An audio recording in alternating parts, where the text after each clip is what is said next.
Good morning and welcome to the virtual worship service of the Unitarian Universalist Meeting House of Provincetown. I'm Reverend Kate Wilkinson, and I am so glad that you have joined us today for one of my favorite services of the year, Flower Communion. Now, I will tell you a little bit more about the history of Flower Communion a little later. Usually, we each bring a flower with us to the meeting house and create this communal bouquet that's big and gorgeous, and then we each leave with a different flower. This year we've had to get a little creative with how to produce a flower communion virtually, but I thank everyone who has sent in photos, and I hope you enjoy this service. Some of today's service is filmed here in the meeting house, and some is actually filmed in my mother's backyard. I had a wonderful Sunday off last week. Thank you, Worship Committee, for leading our service that day. And I spent some of that Sunday in the yard where I grew up, which is looking particularly beautiful this year. And part of what I was there to do is to mow the lawn. And as I was mowing the lawn and looking around at all the flowers, and sort of mulling over all the things that I've been thinking of during the week and all of the news of the world, I started thinking, I wonder what the flowers would be saying about all of this. So that's part of our service too. But first of all, I want to offer this call to worship by my colleague, Gretchen Haley. And when I get to the part where I light our chalice, I invite you to light a candle wherever you are. The words of Gretchen Haley. Hold nothing back. Bring everything you are and long for, all you love, all you fear to lose. The songs that live in your bones, the stories of your breath, the ache that comes to you in the night. Make this time holy, offering the beauty of your beating, breaking heart. Your heart breaking and breaking open again and again. Bring it all here, to the altar we have learned to make together, the sacred space we claim, the insistent thread of love and loyalty we refuse to let go. Invoke now the spirit of righteous anger and grief that keep you at bay, yet still burns within you. Know that this fire, symbolized in the chalice that we light now,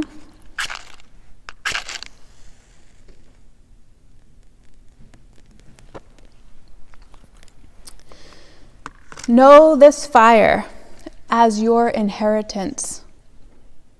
Remember yourself here in rites ancient and new. Feel in this circle all those who have fought for freedom, not just for one, but for all. The steady march of courageous love that lives here and now and calls us on. Come, let us worship together. Hi, it's Christy and Jane. and we're lighting this candle from St. Petersburg, Florida.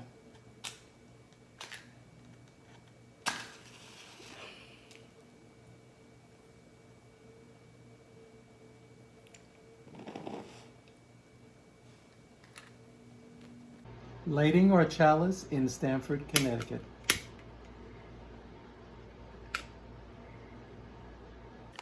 This is Ann Daigneault lighting a candle from Truro.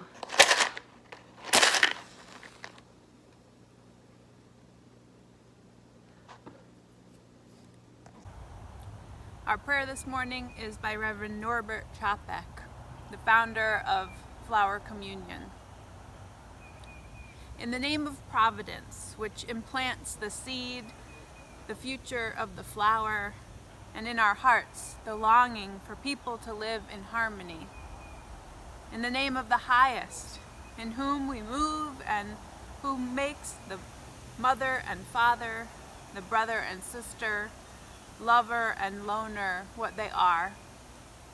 In the name of sages and great religious leaders who sacrificed their lives to hasten the coming of the age of mutual respect, let us renew our resolution, sincerely, to be real siblings, regardless of any kind of bar which estranges us from each other. In this holy resolve, may we be strengthened, knowing that we are God's family, that one Spirit, the Spirit of love, unites us, and endeavor for a more perfect and more joyful life. Amen.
Today's Time for All Ages is a conversation amongst the flowers.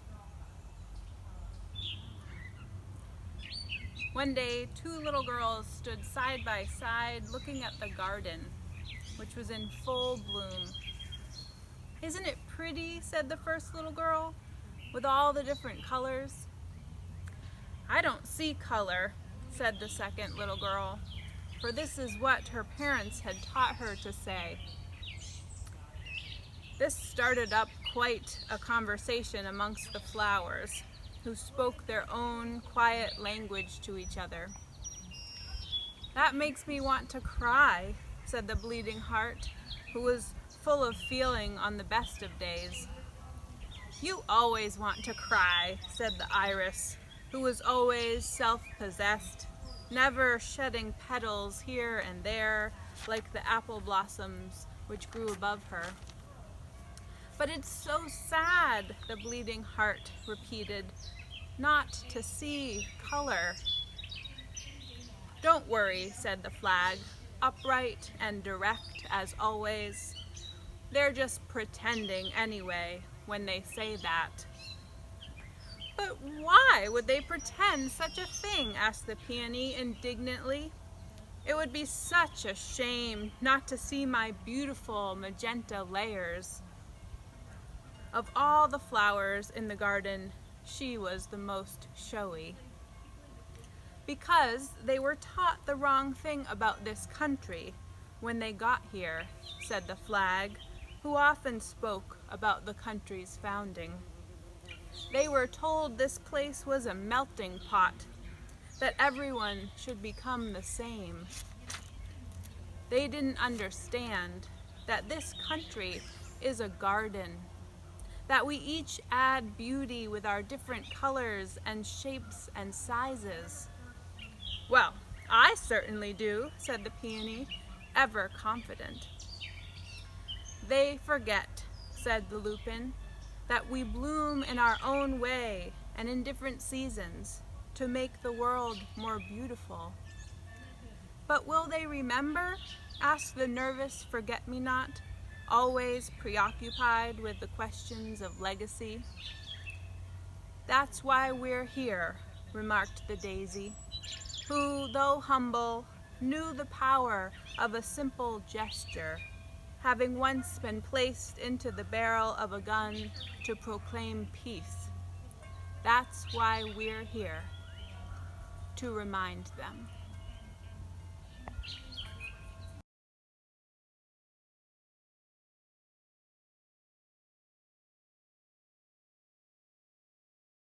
I know this rose will open.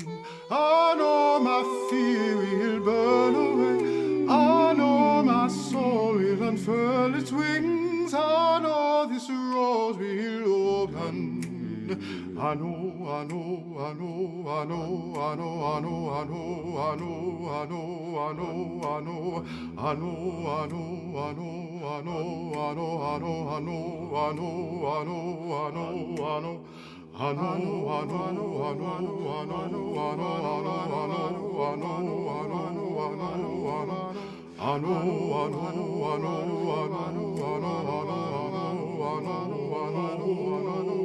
I know this rose, I know this rose, I know my fear, I know my fear, I know my soul, I know my soul will unfurl its wings. I know this rose, I know this rose, I know this rose, I know my fear, I know my fear, I know my soul will unfurl its wings.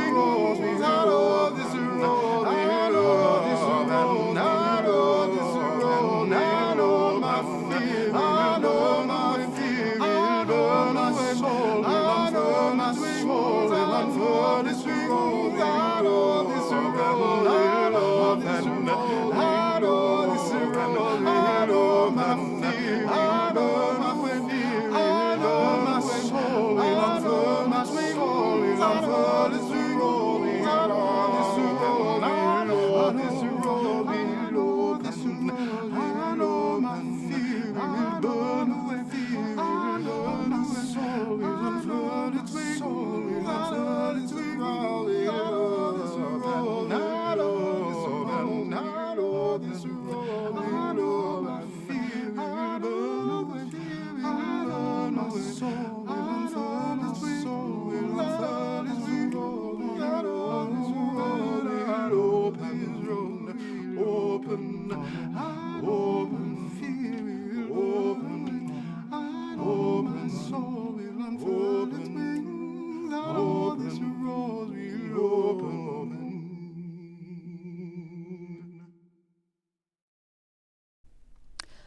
Almost 100 years ago, in 1923, in Czechoslovakia, a Unitarian minister named Norbert Čapek sought a ritual that would bind his people together.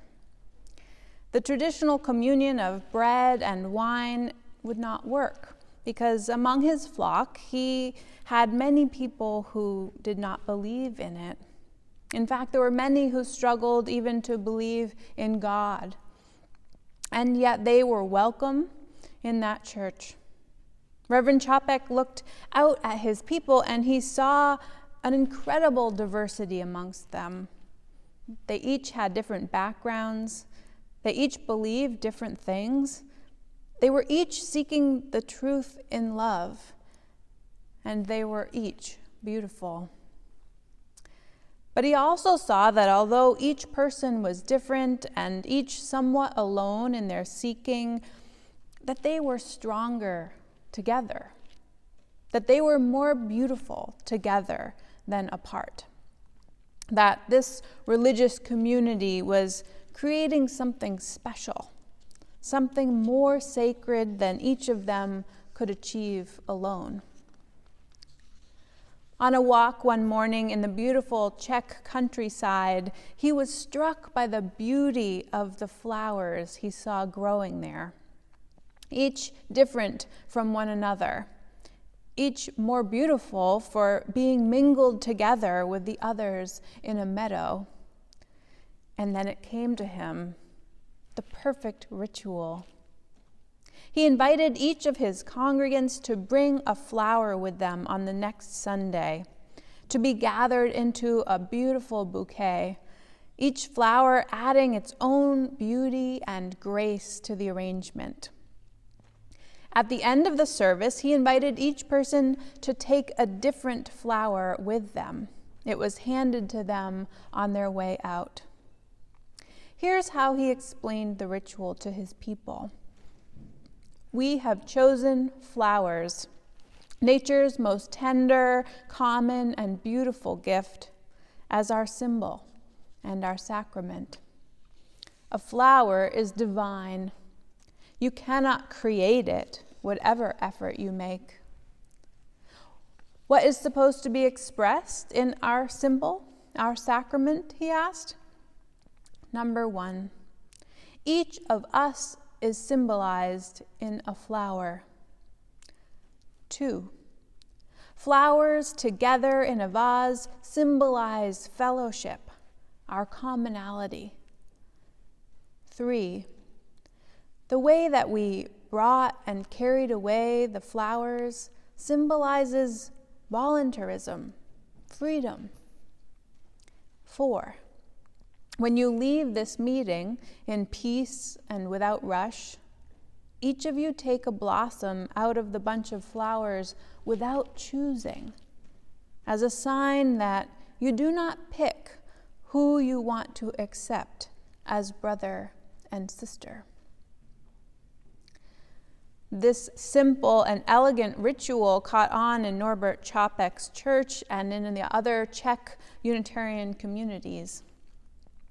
In the 1940s, Čapek's wife Maya came to the United States, and she brought with her to the first parish in Cambridge the tradition of flower communion. They loved it there too. It is now celebrated in Unitarian Universalist congregations across the United States and in Europe and Canada and other countries as well. This year, instead of gathering together with our flowers, I asked you to send me pictures of you with a flower. I was so excited each time I checked my inbox to see another beautiful face, another beautiful flower, another reminder of how special this community of faith is. Lynn Unger writes, "What a gathering! The purple tongues of iris licking out at spikes of lupin, the orange crepe skirts of poppies lifting over buttercup and daisy. Who can be grim in the face of such abundance? There is nothing to compare, no need for beauty to compete. The voluptuous rhododendron and the plain grass are equally filled with themselves, equally declare the miracles of color and form. This is what community looks like. This vibrant jostle, stem by stem, declaring the marvelous joining. This is the face of communion, the incarnation once more, gracefully resurrected from winter. Hold these things together in your spirit, purple, crimson, magenta, blue. You will be feasting on this long after the flowers are gone."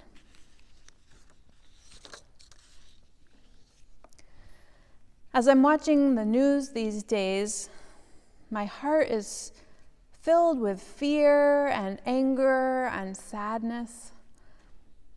But as I look at the streets teeming with people calling for justice, as I looked around our own silent vigil for racial justice here in Provincetown on Saturday, with masked friends stretching all the way from town hall down to our meeting house lawn, I also thought, who can be grim in the face of such abundance? This is what community looks like. This is the face of communion. Flower communion is a ritual of individual beauty and collective beauty. But like the protests and vigils being planned all across the world right now, it's also a ritual of remembrance and a rededication to standing up for your beliefs and for one another. You see, Reverend Čapek devoted himself to building the Unitarian Church in Czechoslovakia. He believed so deeply in the beloved community. And after the German invasion during World War II, Čapek was in great danger.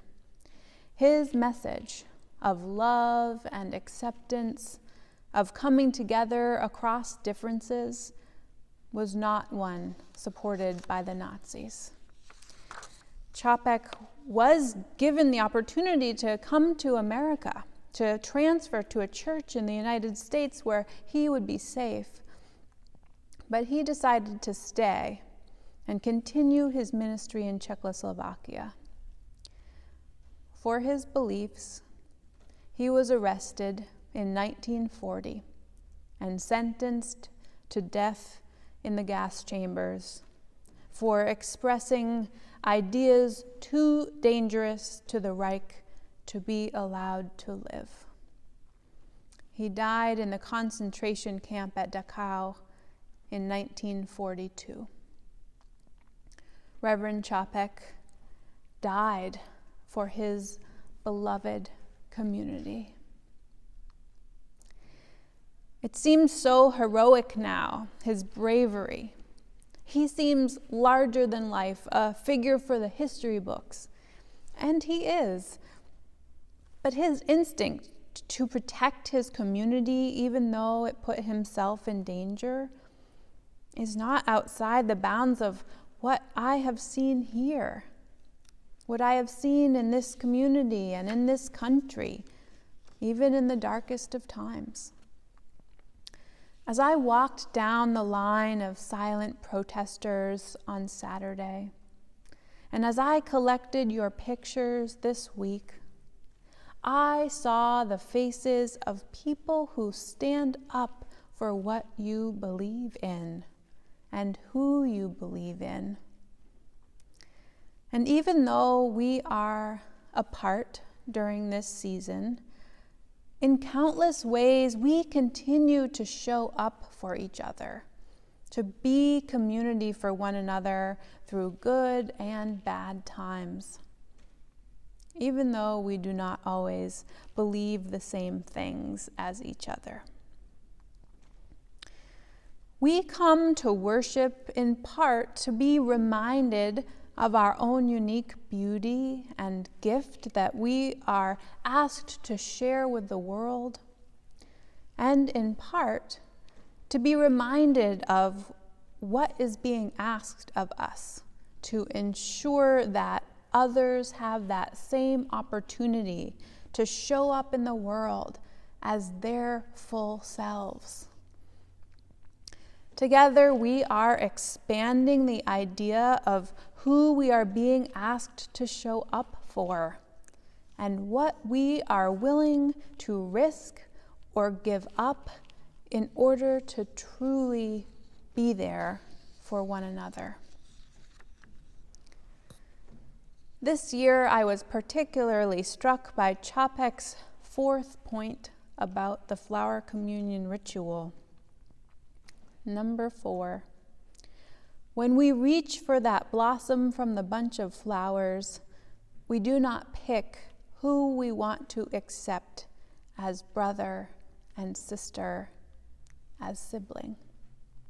We take it as a symbol that each is important, that each is worthy, that each has inherent worth and dignity. And we take it as a promise that should they need us, whoever they are, we'll be there for them. We will stand up for our beloved community again and again and again. Norbert Chapek, who gave his life for what he believed in, wrote, "It is worthwhile to live and fight courageously for sacred ideals. Even though disappointed 1,000 times, or fallen in the fight, and everything would worthless seem, I have lived amidst eternity. Be grateful, my soul. My life was worth living." Flower Communion offers us a glimpse of the beauty that is created when we all show up for each other, when we all open up for each other. And we will be feasting on that sight long after the flowers are gone. Amen, and blessed be. I see your true colors shining through. I see your true colors, and that's why I love you. So don't be afraid to let them show your true colors. True colors are beautiful. I see your true colors shining through. I see your true colors, and that's why I love you. So don't be afraid to let them show your true colors. True colors are beautiful. I see your true colors shining through.